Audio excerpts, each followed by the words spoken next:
Hi everyone, in this tutorial I'll explain how to send and receive money using Remitly in 2025. This guide will help both senders and recipients complete their transactions smoothly. First, the sender needs to open the Remitly app and go to the recipient section.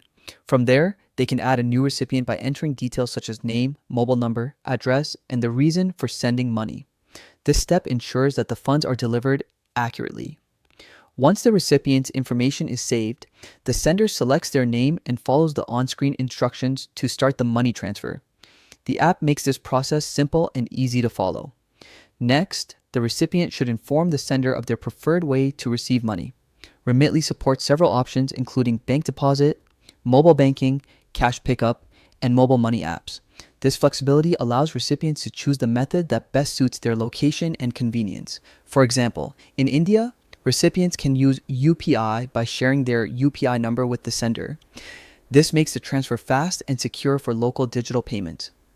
Before confirming the transaction, the sender also needs to enter a few additional details like the recipient's full name, date of birth, and ID information.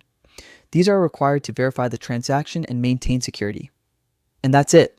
Once the transfer is completed, the recipient will receive the money through their chosen method. Remitly makes sending and receiving money quick, reliable, and completely hassle-free. Thanks for watching, and see you in the next tutorial.